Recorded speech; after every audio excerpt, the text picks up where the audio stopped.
परमेश्वर पिता का धन्यवाद हो। फिर से एक बार आप सभी को जय मसीह की शालोम, प्रेज द लॉर्ड। मैं आशा रखता हूं आप सब अच्छे होंगे।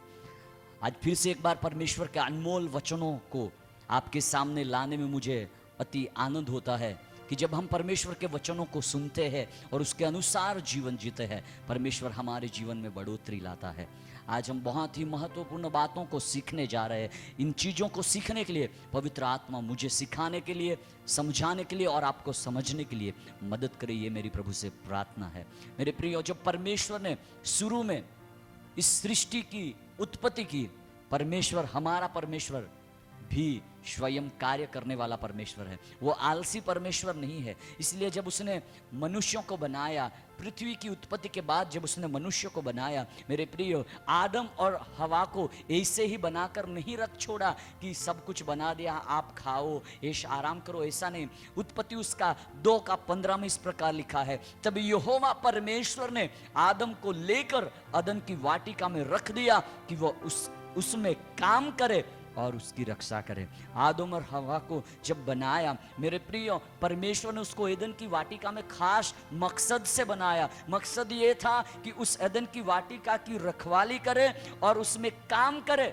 ऐसा नहीं कि बना दिया है अब खाओ पियो मौज करो, ऐसा नहीं मेरे प्रियो। आज मैं आपके सामने कुछ बातों को लेकर आया हूं। आज का संदेश और उसका विषय यह है कि आलसी के लक्षण और आलसीपन से क्या नुकसान है। जी हाँ, आपने सही सुना, बहुत ही गंभीर विषय है। आज मैं आपको ये बाइबल से, परमेश्वर के वचन से हम रिपोर्ट करेंगे अपने अपने जीवनों का। यदि कोई भी सिम्टम्स हम में पाया जाता है तो हमें हमारे सिम्टम्स को जांच करने के बाद उसको मेडिसिन लेने की आवश्यकता है, और वो मेडिसिन भी हमें परमेश्वर के वचन से मिलेगा। आलसी के लक्षण, यदि मैं आपको बताऊं, पहला लक्षण है कि आलसी की नींद खत्म नहीं होती। पहला लक्षण है। यदि ये लक्षण आपके अंदर है तो हो सकता है आप भी आलसी इंसान हो। इसलिए नीति वचन उसका 6 और उसका 9 और 10 में इस प्रकार लिखा है, हे आलसी, तू कब तक सोता रहेगा, तेरी नींद कब टूटेगी। परमेश्वर का वचन, परमेश्वर की आवाज आपसे कह रही, तू कब तक सोता रहेगा। बहुत बार हमारे माता पिता खास तौर पर जवानों को उठाते हैं सुबह सुबह, जल्दी कहते हैं मम्मा डैडी 5 मिनट और 10 मिनट और हमारे जवानों का 5 और 10 मिनट यानी 1 घंटा। पर बाइबल कहती है, आलसी कब तक तू सोता रहेगा। ये आलस आपके इस जीवन में भी और आत्मिक जीवन में भी सेम लागू होती है। हम कब तक सोते रहेंगे। बाइबल कहती है, सोने वाले जाग, मुर्दों से जी उठ, क्योंकि मसीह का नूर तुझ पर प्रकट हुआ है। यदि आपकी भी नींद खत्म नहीं हो रही है, चलो ठीक है, संडे गए, वर्शिप किया, प्रार्थना किया, आराधना किया, गीत गाया, गाना गाया, अच्छा गाया, मेरे प्रियो, पर यदि हम वापस आने के बाद भी यदि हम आत्मिक तौर पर अभी सो ही रहे हैं, प्रार्थना में मन नहीं लग रहा, बेचैनी सी लग रही है, तो मैं कहना चाहूंगा आप आलसी हो। और आपकी नींद कब टूटेगी, सवाल है। आलसी क्या कहता है पता है? 10वें पद में लिखा, कुछ और सो लेना, थोड़ी सी नींद, एक और झपकी, थोड़ा और छाती पर हाथ रखे लेटे रहना। बहुत बार हम ऐसे लेटते हैं, थोड़ा और सो लेने दीजिए प्लीज, थोड़ी और एक झपकी, 10 मिनट 15 मिनट, 1-2 घंटे के बाद हम उठते हैं। बहुत से लोग ऐसे करते हैं। आलसी का लक्षण यह है कि आलसी की नींद कभी खत्म नहीं होती। आलसी कैसे सोता है उसका वर्णन भी बाइबल बताती है। प्रोवर्ब्स, नीति वचन उसका 26:14 में लिखा है, जैसे किवाड़ अपनी चूल पर घूमता है, वैसे ही आलसी अपनी खाट पर करवट लेता है। बहुत ही अच्छा उदाहरण पेश किया है। आपका जो डोर होता है वो जिस प्रकार चूल पर घूमता रहता है, उसको आप जैसे घुमाओगे जहां तक वो घूमता है वैसे वो घूमता है, ठीक वैसे ही आलसी भी अपनी बेड पर ऐसे करवटें लेता रहता है। कैसा सोता है उसका वर्णन भी बाइबल करती है। क्या हम भी ऐसे ही सो रहे हैं? सोने के समय में सोइए, पर यदि जब जागृत होने की अवस्था है, जब जागने की घड़ी है, तब जागिए। कहीं ऐसा ना हो उन 5 मूर्ख स्त्रियों के समान कि आप सोते ही रहे। जब वो तेल चाहिए था, तब काम करना था, तब नहीं किया, दूल्हे के आने के समय में वो लेने चली गई। आलसी का लक्षण फर्स्ट, आलसी की नींद खत्म नहीं होती। और वो कैसा सोता है? जैसे किवाड़ अपनी चूल पर घूमता है, ठीक वैसे ही आलसी अपनी खाट पर करवटे लेता है। दूसरा सिम्टम्स क्या है आलसी का? आलसी अपने आप को बुद्धिमान समझता है। जी हाँ, आलसी को आप चाहे कितनी बातें भी समझा दे, 7 लोग भी समझा दे कि तू थोड़ा काम धंधा कर ले, तू थोड़ा मेहनत कर ले, पर उसको कुछ फर्क ही नहीं पड़ता। इसीलिए तो नीति वचन के अंदर लिखा है 26:16 में, आलसी अपने को ठीक उत्तर देने वाले 7 मनुष्यों से भी अधिक बुद्धिमान समझता है। वो अपने आप को बड़ा ज्ञानी समझता है कि ये तो बोलते रहते, इनका बोलना काम ही है। मेरे प्रियो, बहुत बार चर्च में भी ऐसा होता है, प्रभु के दास बहुत बार एक ही वचन से बहुत सारी चीजों को समझाते हैं। जब एक ही वचन आता है, कुछ लोगों को लगता है यार हर इतवार को यही वचन होता है, दूसरा वचन नहीं मिलता क्या?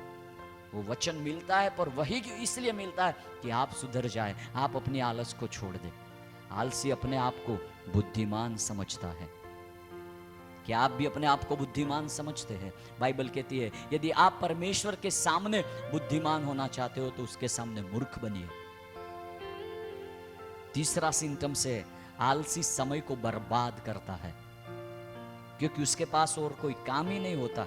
इसलिए तो पहला तीमुथियो उसका 5 और 13 में लिखा है, स्त्रियों के विषय में यहां पर पौलुस जब तीमुथियुस को पत्र लिखता है तब कहता है, और इसके साथ ही साथ वे घर घर फिरकर आलसी होना सीखती है। आलस के लिए कोई पीएचडी नहीं कर सकता, कोई कॉलेज ही नहीं बना। आलसी कैसे बने उसके लिए कोई कॉलेज, कोई यूनिवर्सिटी नहीं बना, पर वो घर घर भटक कर, घर घर फिर कर आलसी होना सीखती है। और केवल आलसी नहीं, पर बक बक करती रहती है और औरों के काम में हाथ भी डालती है और अनुचित बातें बोलती है।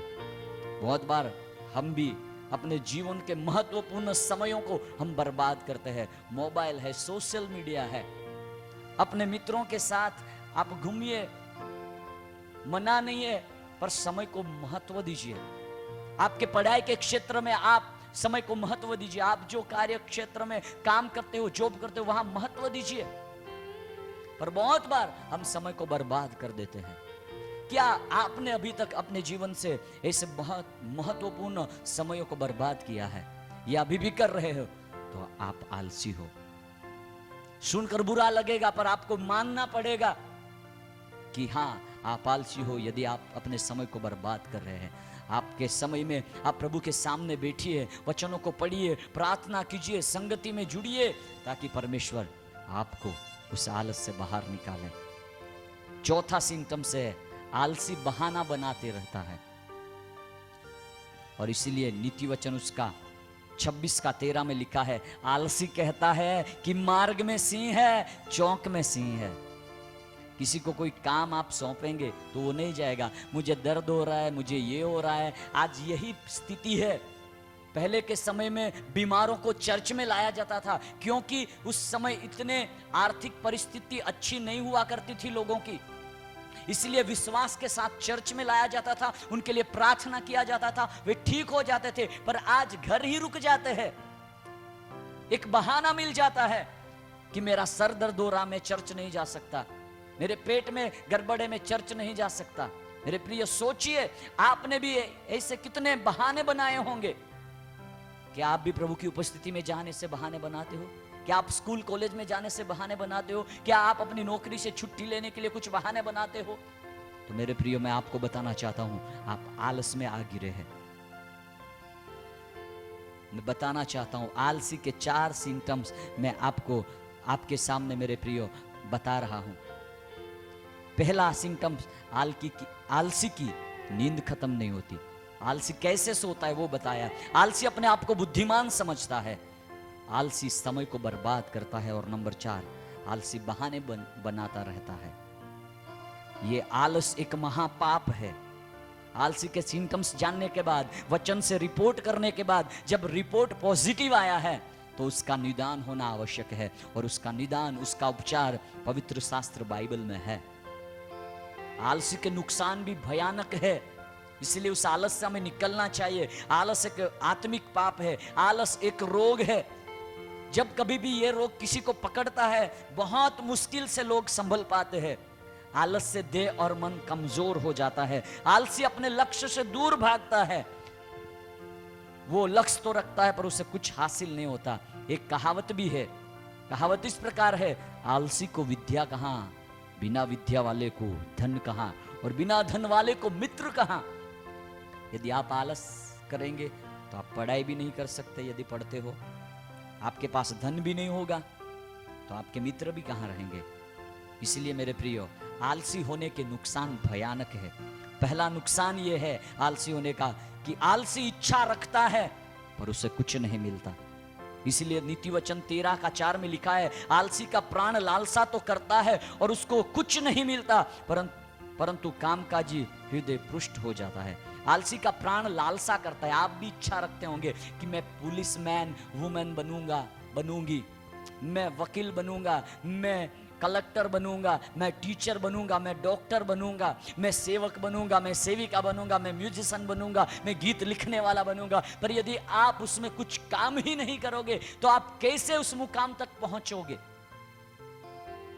आलसी के नुकसान यह है कि उसको इच्छा तो होती है, बड़े बड़े सपने तो देखते हैं, पर उस सपनों को पूरा करने के लिए मेहनत नहीं करते। और जब मेहनत करोगे तभी आप आलस से छुटकारा पाओगे। इसलिए इच्छा तो होती है। बहुत बार यूथ प्रचारकों को सुन लेते, सिंगरों को सुन लेते, वर्शिपरों को देख लेते, उनमें एक जुनून आ जाता है, मैं भी करूंगा, मैं भी लीड करूंगा, मैं भी बजाऊंगा, मैं भी गाना गाऊंगा। और उसके बाद थोड़े समय के बाद वो जो उत्साह होना चाहिए वो खत्म हो जाता है। क्यों? क्योंकि वो आलसी, वो कार्य ही नहीं करना चाहता। जो आपके सामने प्रचार कर रहा है, गा रहा है, लिख रहा है, वो कितनी मेहनत करता होगा। आपके पास यदि उसकी आवाज, उसकी वीडियो पहुंचे तो उसके पीछे उसकी मेहनत है, ना कि उसकी आलसा है। आलसी इच्छा करता है पर उसे कुछ नहीं मिलता। इसलिए नीति वचन 19 और 24 में लिखा है, आलसी अपना हाथ थाली में डालता है परंतु अपने मुंह तक कोर नहीं उठाता। आपके सामने भोजन की अच्छी अच्छी वस्तुएं रखी गई हो, पर आप ऐसे बैठे रहेंगे, आज ये वस्तु मेरे पेट के अंदर जाएगी, ऐसा सोचेंगे या बोलेंगे जोर जोर से, तो क्या वो भोजन आपके मुंह तक चला जाएगा? नहीं, उसको मुंह तक लाने के लिए आपको हाथ का इस्तेमाल करना पड़ेगा। दूसरा नुकसान मैं बता रहा हूं, आलसी के पास जो कुछ होता है वो भी वो गवा देता है। इसलिए नीति वचन 18:9 कहता है, जो काम में आलस करता है वो बिगाड़ने वाला का भाई ठहराता है। उड़ाव पुत्र के बारे में आपने सुना होगा। पिता के पास से उसने अपनी संपत्ति का हिस्सा मांग लिया और दूरदेश को चला गया। ये संपत्ति इसलिए मांगी, शायद मैं मानता हूं वो मांगता और जाकर कुछ इन्वेस्ट करता, कुछ बिजनेस करता, तो उसके वो दिन नहीं आते कि उसको सुअरों के साथ खाना पड़ता। और उसने जो संपत्ति मिली थी उसको गवा दिया। कुछ काम नहीं करना, केवल जो मिला है उसको उड़ाना है, मौज शो करना, अपने दोस्तों में, अपने यारों में उसने और सारी संपत्ति को उड़ा दिया। नौबत क्या आई पता है? जो था वो भी चला गया, उसको सुअरों के साथ रहना पड़ा। मैं आपको कहना चाहता हूं, यदि आपके पास भी खुदा ने जो टैलेंट दिया है, जो दान वरदान आपको दिए, यदि आप उसमें मेहनत नहीं करेंगे, एक दिन वो दान वरदान भी काम नहीं करेगा। परमेश्वर दान वरदान देता है, उसके बाद ले लेता है, ऐसा नहीं, उसका सामर्थ्य कम हो जाता है। उस सामर्थ्य में बनने के लिए आपको आत्मिक कष्ट करने की आवश्यकता है। इसलिए आलसी को नुकसान है, जो कुछ उसके पास होता है वो भी वो गवा देता है। आज बहुत से लोगों ने बहुत सी चीजें, आत्मिक चीजों को गवा दिया होगा, सामर्थ्य को गवा दिया होगा, अभिषेक को गवा दिया होगा, पर आज इस समय पवित्र आत्मा आपसे बात कर रहा है और कह रहा है, आलस से फिरिए। मेरे प्रियो, मैंने आपको बताया आलसी के क्या सिम्टम्स है, आलसी के नुकसान क्या है। उसमें तीसरा नुकसान यह है, आलसी शराब के साथ मर जाता है। जी हाँ, आलसी को मौत मिल सकती है। इसलिए यिर्मयाह उसका 48 और उसके 10 में लिखा है, शापित है वो जो यहोवा का काम आलसाई से करता है, और वो भी जो अपनी तलवार लहू बहाने से रोके रहता है। बहुत बार हम परमेश्वर के काम को करने के लिए हम समय को बर्बाद करते हैं, कहते अभी नहीं कल करेंगे। यदि हमारा पर्सनल काम रहेगा तो हम उसको पहले कर लेंगे। पर यदि परमेश्वर का काम है तो हम वो देरी से करेंगे। इसलिए यिर्मयाह 48 और उसके 10 में लिखा है, शापित है वो जो यहोवा का काम आलस्य से करता है। नीति वचन 21 और 25 में भी लिखा है, आलसी अपनी लालसा ही में मर जाता है क्योंकि उसके हाथ काम करने से इनकार करते हैं। मेरे प्रियो, एक उदाहरण मैं आपको दूं प्रभु यीशु के समय का। एक मालिक ने अपने नौकरों को अपने पास बुलाया और हर एक की क्षमता के अनुसार उन्हें एक को 5 तोड़े, एक को 2 और एक को 1 दिया। जिसको 5 मिला था उसने मेहनत किया, दूसरे 5 कमाए। जिसको 2 मिला था उसने और 2 कमाए, पर जिसको 1 मिला था उसने कुछ मेहनत नहीं किया, उसने छिपा दिया। जब मालिक वापस लौटता है, हिसाब मांगता है, ये आलसी चाकर को क्या कहता है? 2 आगे वाले 2 को तो शाबाशी देता है कि शाबाश, विश्वास योग्य चाकर। पर जब ये चाकर उसके पास आता है, मालिक क्या कहता है पता है? मैथ्यू मत्ती रचित सुसमाचार उसका 25वां अध्याय 26वें 30 पद को जब हम पढ़ते हैं, यहां पर 26 में लिखा है, उसके स्वामी ने उससे उत्तर दिया कि है दुष्ट और आलसी दास। कैसा दास? दुष्ट और आलसी। हम क्या सीख रहे हैं? आलसी। आलसीपन के नुकसान क्या है? वो श्राप के साथ मर जाता है। कहा कि तू जानता था कि जहां मैंने नहीं बोया वहां से काटता हूं और जहां मैंने नहीं चाटा वहां से बटोरता हूं। तो तुझे चाहिए था कि मेरा रुपया शराबों को दे देता, तब मैं आकर अपना धन ब्याज समेत ले लेता। उसको दुष्ट और आलसी बोला गया और उसको कहां पर फेंका गया पता है? 30वें पद में लिखा, और इस निकम्मे दास को बाहर के अंधकार में डाल दो जहां रोना और दांत पीसना होगा। यदि आप भी आलसाई में रहोगे तो मेरे प्रियो आपके साथ भी ये हो सकता है। हमने पहली चीज सीखी, आलसी के सिम्टम्स क्या है। दूसरी चीज सीखी, आलसीपन के नुकसान क्या है। जब हमें ये सब कुछ पता चल गया है, हमें ये रोग है कि नहीं, उसकी जांच जब हमने की है, उसके नुकसान को हमने जांचा है, तब इस आलस से कैसे बाहर निकले। निर्गमन की किताब उसके 20:9 में इस प्रकार लिखा है, 6 दिन तू परिश्रम करके अपना सब काम काज करना। परमेश्वर ने 6 दिन दिए मनुष्य को मेहनत करने के लिए। आलस से निकलने के लिए आपको एक बात याद रखनी होगी। वो पहली चीज ये है कि परमेश्वर ने आपको किसी मकसद के लिए इस पृथ्वी पर भेजा है। आपके माता पिता के प्रेम के कारण आप पृथ्वी पर हो, ऐसा नहीं है। ये आधा सच है, पूरा सच ये है। Thank you Jesus. कंटिन्यू। परमेश्वर ने आपको पृथ्वी आलस से निकलने के लिए आपको यह बात याद रखनी पड़ेगी कि परमेश्वर ने आपको किसी मकसद के लिए इस पृथ्वी पर भेजा है। पवित्र आत्मा भी काम करने वाला आत्मा, इसलिए जब परमेश्वर ने कहा आकाश और पृथ्वी हो, पवित्र आत्मा ने कार्य करना शुरू किया। यदि पवित्र आत्मा काम कर सकता है तो हमें भी कार्य करने की आवश्यकता है। इसलिए तो कहा है, क्या तुम नहीं जानते कि तुम्हारी देह पवित्र आत्मा का मंदिर है और जो तुम में बसा है तुम्हें परमेश्वर की ओर से मिला है और तुम अपने नहीं हो।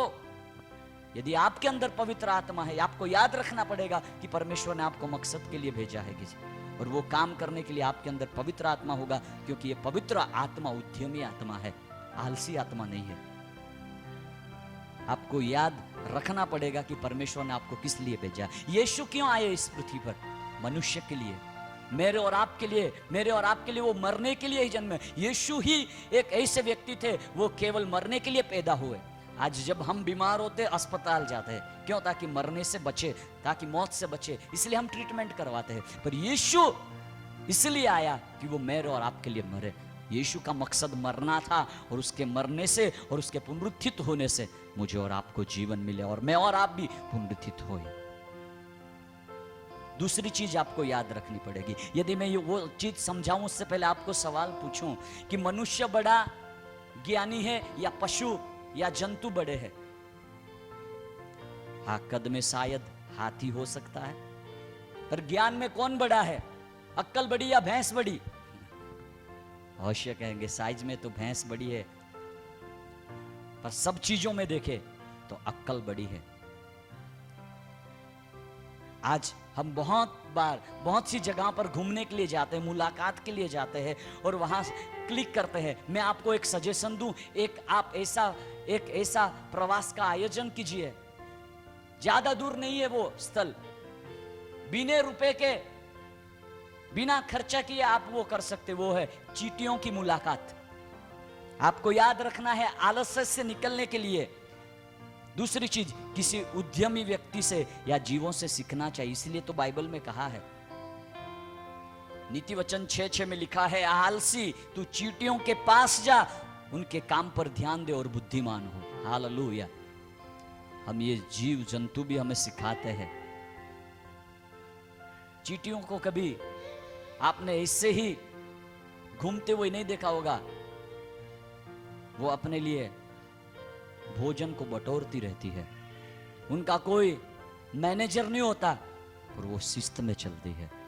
प्रभु का वचन कहता है हमें सीखने की आवश्यकता है ऐसी चीजों से, ऐसे व्यक्तियों से जो सफल है, जो अच्छा जीवन रखते, ऐसे लोगों से हमें सीखने की आवश्यकता है। तब हम इस आलस से बाहर निकल आएंगे। हम इंसानों को चींटियों के पास जाने के लिए बोला है। सोचिए कितनी भयानक स्थिति है आज की कि एक इंसान चींटियों के पास एजुकेशन लेने पहुंचे, उसके पास जाकर सीखे काम करना। मेरे प्रियो, पर वचन तो वचन है। वो यदि हमारे लिए आता है तो वो हमें बदलने का सामर्थ्य भी रखता है। आज मैंने आपके सामने कहा आलसी के सिम्टम्स। पहला सिम्टम्स याद कर लेते हैं, आलसी की नींद खत्म नहीं होती। आलसी कैसे सोता है? जैसे किवाड़ अपनी चूल पर घूमता है, आलसी अपनी खाट पर करवटें लेता है। दूसरा सिम्टम्स, आलसी अपने आप को बुद्धिमान समझता है।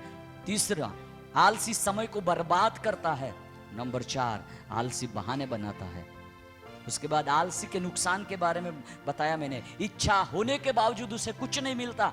सपने तो बड़े बड़े देखता है पर हासिल कुछ नहीं होता। नंबर 2, जो कुछ उसके पास होता है वो भी वो गवा देता है। उड़ाऊ पुत्र का उदाहरण दिया। उसने वो संपत्ति पिता से ले तो ली पर उसका इन्वेस्टमेंट नहीं किया, उसने उसको मौत शोक में उड़ा दिया। और नंबर 3, आलसी श्राप के साथ मर जाता है। यिर्मयाह 48 और उसके 10 में हमने सुना। और आखिर इस आलसाई से कैसे बाहर निकले? तो उससे निकलने के लिए आपके पास 2 चाबी है। 2 बातों को याद रखना है।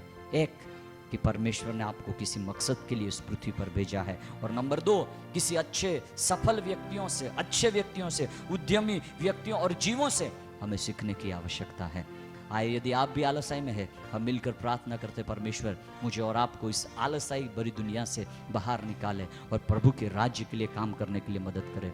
हे हमारे स्वर्गीय सनातन परमेश्वर पिता, हम वापस आपके करीब आते हैं। प्रभु, आप कितने दयालु और सामर्थ्य परमेश्वर हो। सृष्टि के हर एक जीवों से भी आप हमें सीख लेने के लिए सिखाते हो। प्रभु लॉर्ड, हमारी प्रार्थना है आलसाई का जुआ यीशु के नाम से टूट नहीं पाए। हाँ प्रभु, जितने लोग इस संदेश को देख रहे हैं प्रभु जी, उनके एजुकेशन लाइफ में, उनके नौकरी के कार्य स्थल पर, हाँ प्रभु जी, उनकी सेवकाई के क्षेत्र में जहां भी ये आलस ने घर कर लिया, यीशु के नाम से वो सारा बंधनों को मैं तोड़ता हूं। लॉर्ड, आप उन्हें जागरूक कीजिए, आपके वचन के द्वारा उन्हें एक और मौका दीजिए और एक बार पिता आप उन्हें उत्साहित कीजिए, जिसके द्वारा प्रभु आपकी महिमा हो और प्रभु आप बढ़ते जाए, आपकी महिमा होती रहे और प्रभु आपका राज्य इस पृथ्वी पर फैलता जाए। ये हमारी प्रार्थना है। प्रभु, आपने हमारी प्रार्थना को सुना एवं ग्रहण किया, इसलिए धन्यवाद देते हुए यीशु के नाम से प्रार्थना को मांगते हैं, आमेन। प्रभु इन वचनों के द्वारा आप सभी को आशीषित करे। God bless you.